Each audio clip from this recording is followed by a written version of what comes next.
Hello, my dear. Patricia here. Granny to most, troublemaker to some. And oh, do I have a Christmas story for you. One of those stories that leaves a taste in your mouth long after the figgy pudding's gone cold. It starts, of course, with heartbreak. My son, Daniel, uninvited me from Christmas. That's right.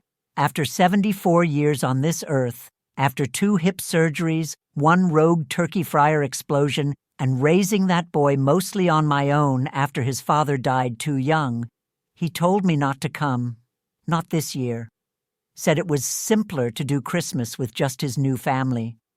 His wife, Lisette, the coldest peppermint stick I've ever met, likely slid that idea across their glass table, with her manicure tapping the edge of the wine glass.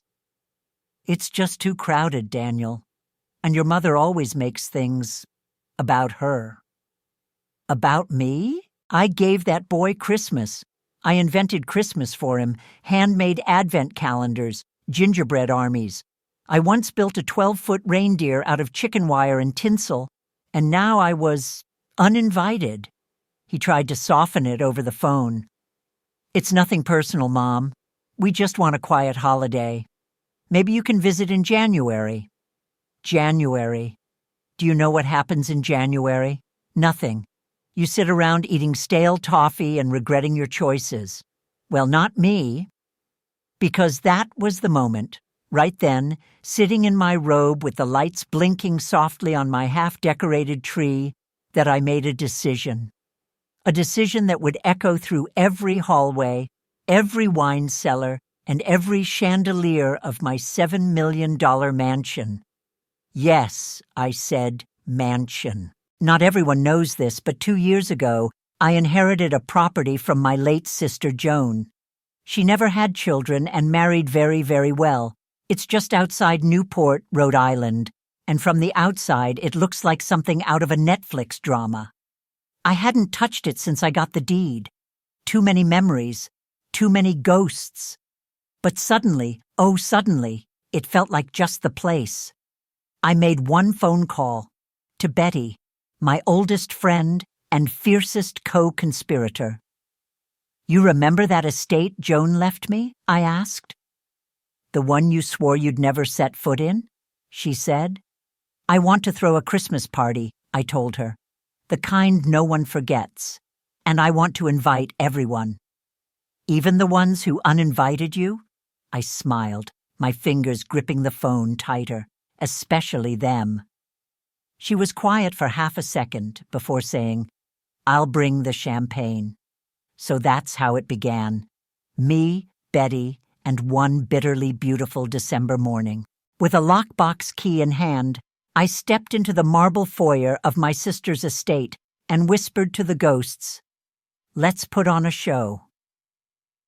I didn't sleep much that first night in the house. The heat clanked on and off like a ghost in the pipes, and every creak of the old wood floors made me think of Joan, still in her pearls and pumps, judging my choice of holiday garland. But the next morning I went to war, not with Daniel, no. That boy would hear nothing from me until I was ready. This wasn't about revenge, not really. This was about reminding everyone that I am still here. That I still have joy to give and stories to tell, and damn it all, that I still know how to throw a Christmas better than anyone in this cold, ungrateful country. So I started with the invitations, real ones, thick cream stock with gold edging, engraved, not printed. I hired a woman named Estelle from Boston who did invitations for New England senators and one rumored prince. I sent them to everyone. My nieces, who hadn't visited since the Obama years. The old neighbors from Brookline. My mahjong group. Betty's line-dancing ladies. My old hairdresser from before I went gray. Even that shy boy from the cafe down the street who always added an extra pump of peppermint in my drink without charging. And yes, I sent one to Daniel and Lisette. To Daniel, Lisette, the children, and any friends you'd like to bring. Betty thought that part was devilishly subtle. I thought it was just gracious. Meanwhile, the mansion came alive. Betty and I walked every corridor with clipboards. I hired decorators, caterers, musicians. A string quartet would play on the landing above the grand staircase. A sleigh would be parked out front. Yes, a real one, with white horses and bells. And in the ballroom, there'd be a 40-foot Christmas tree dressed in glass ornaments and real candles. We'd have fire marshals on standby, naturally. I wasn't doing any of this halfway. One morning, as I stood in the kitchen reviewing the dessert menu, 27 options including 4 separate figgy puddings, I realized something strange. I felt alive. More than I had in years. I was climbing ladders, tasting truffles, telling off lazy florists, and dancing barefoot to Bing Crosby with Betty after midnight. We'd become 2 ridiculous old women running a Christmas empire, and we laughed harder than we had since our husbands were alive. "I forgot what it was like," she said one night, her voice soft over hot cocoa. "To be wanted for something joyful." I nodded. Me too. And then, just a few days before the party, there was a knock at the side door. I wasn't expecting anyone. I opened it, apron still tied, and there stood a woman I hadn't seen in decades, Joan's housekeeper. Her name was Marta. Gray now, thinner, her coat old. But her eyes were the same, sharp and watchful. "I heard what you're doing," she said, "and I thought maybe you'd need someone who remembers where the ghosts live." I almost cried. I took her hand and said, "Come in, Marta. We've got a Christmas to build." And as she stepped inside, I swear the lights above us burned just a little brighter. The day of the party arrived on a blanket of fresh snow. Not the thick, wet kind that ruins hair and closes airports. No, this was the cinematic kind, powdery and clean, drifting past the stained glass windows like a blessing. I woke early, barely needing coffee, heart pounding in a way that felt far too youthful for my joints. Betty was already up, pacing in her Christmas slacks and muttering about cheese boards. Marta had tied her hair back in a red ribbon and taken over the kitchen like she'd never left. The house smelled like cloves, baked pears, butter, and pine. I stood for a long time at the top of the grand staircase, watching it all unfold below me. Guests arriving in coats and scarves, peeling off layers and gasping at the decor. Laughter rising, soft piano drifting from the quartet, children shrieking over a magician I'd hired at the last minute.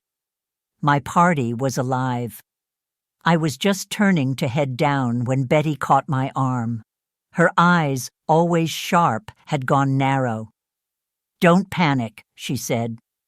"Why would I panic?" I replied, already panicking. "Daniel's here." My throat dried. "Lisette?" I asked. She nodded grimly. "Both, and the kids. Look, they're by the tree." I looked, and there he was, my son. The baby I'd once wrapped in red flannel, now 39, in a crisp gray sweater, holding his youngest daughter on his hip and laughing at something Lisette whispered in his ear. He looked comfortable. At home, not 1 ounce of guilt on his face. I descended the stairs slowly, the way Joan used to, like a woman entering an opera. He turned just before I reached the bottom. His eyes widened. "Mom." "Daniel," I said, with the exact warmth I used to greet his elementary school teachers. He stepped forward. We got the invitation." "I see that." I kissed my granddaughter on the cheek and handed her a peppermint cookie from my pocket. She lit up like a lantern. Lisette stepped forward. "Patricia, the house is extraordinary." I gave her a cool smile. "Thank you. I had a good teacher." She blinked. "Who?" "My sister Joan. She taught me everything I know about hosting with dignity." There was a small silence between us then, edged like a knife. Daniel cleared his throat. "I wasn't sure if we should come, but the kids were excited, and Lisette thought it might be healing." healing. I nearly laughed, but instead I said, "Well, it's Christmas, and everyone's welcome here." Then I turned and walked toward the ballroom. Let them watch my back. Let them feel what it's like to be included. As the evening unfolded, the mansion glowed with joy. People I hadn't seen in years pressed glasses into my hand, told me I hadn't changed, danced with me until my feet ached. The children had snowball fights in the courtyard. Marta's roast goose made grown men weep. And Daniel? He watched, all night long. Every time I turned, he was watching. Not angry, not smug, just quiet, as if seeing something he didn't recognize, as if he didn't know me anymore. But that wasn't what shook me. No, that happened near midnight. The guests had thinned. Betty was curled on a fainting couch with a rum toddy. I was checking candles when Lisette found me in the library. She closed the door and looked afraid. "What is it?" I asked. She hesitated, then said, "There's something I need to tell you. About Daniel." She didn't sit. She stood there in her velvet heels, twisting the little clasp on her clutch. Her lipstick smudged just enough to make her seem human. I leaned against the library table, waiting. I wasn't in the mood for more games. "What about Daniel?" I asked, steady. She drew in a breath and let it out with a shiver. "He didn't tell you the truth. About Christmas. About why he didn't invite you." "No," I said. "He said it was simpler without me." She looked down at her shoes, then up again. Her eyes glistened. "That wasn't it. Patricia, he was angry with you. About the money." I felt something cold and sharp pierce the base of my spine. "What money?" She bit her lip. "When your sister passed, when you inherited the estate, Daniel expected to be included. He thought you'd sell it, split the proceeds." I stared at her. "That house wasn't his to expect anything from." "I know that. I told him that," she said quickly. "But he didn't see it that way. He thought you were punishing him, holding on to it out of spite." Spite. I turned away, stared into the hearth. My chest burned. "He said," she continued gently, "that you were always closer to your sister than to him, that you kept things from him, treated him like a child. When the inheritance came, he saw it as proof, that you didn't trust him, that you didn't love him like you say you do." I couldn't speak. She stepped closer. "I begged him to let it go, but he wouldn't. That's why he didn't want you there. Not because you were a burden, because he was ashamed of how he felt. He's been angry for a long time, quietly, and now it's curdled." I turned to her slowly. "So why come tonight?" Lisette swallowed. "Because when the invitation came, and I saw the handwriting, I realized he's wrong about you. You still care, you're still trying, and I'm tired of being the buffer between the two of you." She set her clutch down on the side table. "I didn't want to be the one to tell you, but you deserve the truth." We stood in silence, the flickering fire painting long shadows across the books. And then I heard the door creak. I turned. Daniel stood in the doorway. He'd heard every word. His face was unreadable. He stepped into the room slowly, his hands in his pockets like a boy caught sneaking candy. Lisette stepped back, looking pale. I looked at my son, my only child, the boy I held through fevers and heartbreaks and every first day of school. He looked older than I remembered, not just in the face, in the eyes. "Mom," he said. And for a moment, we both said nothing, just looked at each other, two people holding the same cracked mirror. "I didn't want you to know all that," he said quietly. "I was angry, yes. I felt left out. But I didn't mean to." He trailed off. "I didn't think you'd care this much." That landed like a punch. "I didn't think you'd care this much." I straightened. "Daniel," I said, voice low, The mansion means nothing.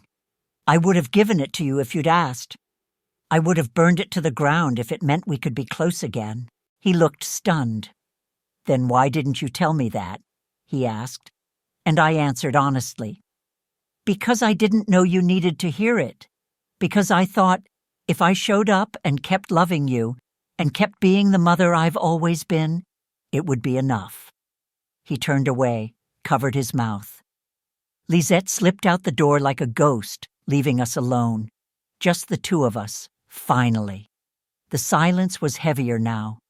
Then he said almost to himself, "I think I've been mad at you since Dad died." My heart cracked, but I nodded. "I know." And then his shoulders dropped, just slightly, and I knew the moment wasn't over. Not yet. Not nearly. He sat down in the leather chair by the fire like he was laying something heavy across his knees. I stayed standing, though I leaned on the edge of the desk. My legs weren't ready to carry the weight of everything that was about to be said. "I was 8, he started, eyes fixed on the flames, "when he died. And you just kept going, planning his funeral, writing checks, organizing casseroles. You didn't cry, not once, at least not where I could see you." I said nothing.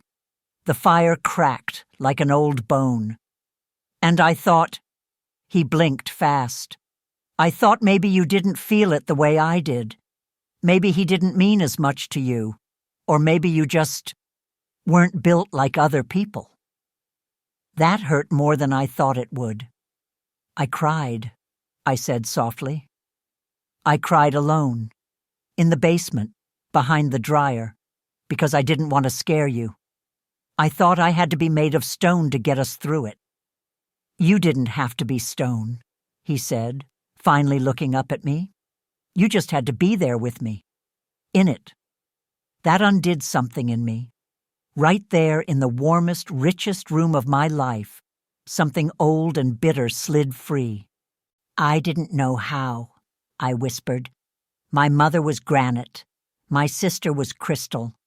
I was never taught how to bleed in front of others without being punished for it."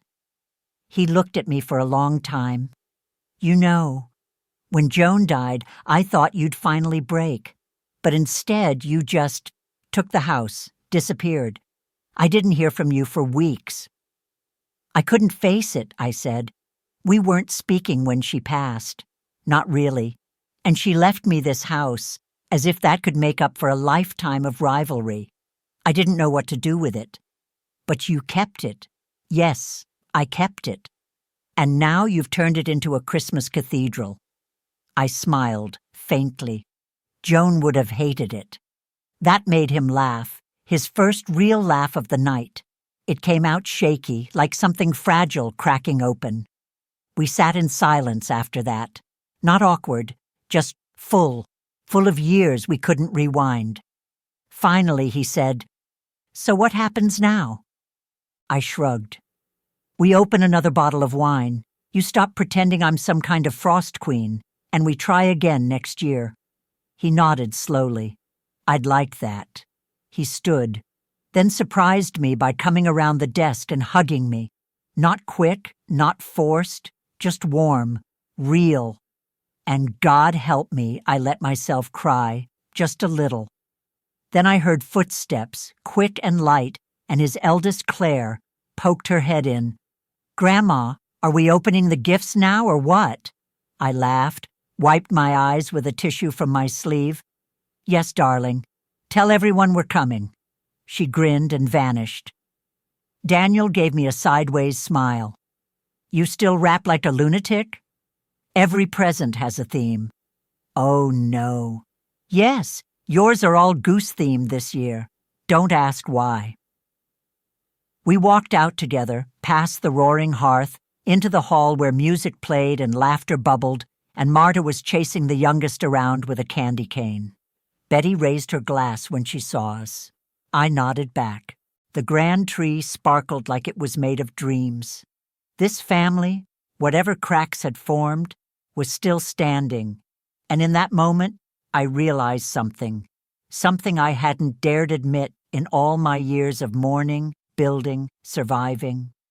We don't get to choose how we're broken, but we do get to choose how we rebuild. And sometimes the foundation has to be forgiveness. The morning after, I moved through the mansion like a woman stepping through the ruins of something beautiful. Not ruined by fire or sorrow, no. Ruined like a feast after joy. The candles melted low, the ribbon trailed across the stair rail, the scent of oranges and pine still lingering in the velvet hush. I went room to room in slippers, not to clean, but to witness. A crumpled napkin with someone's lipstick. A half-eaten tart balanced on the edge of a windowsill. A child's mitten left under the tree, still warm from last night's fire.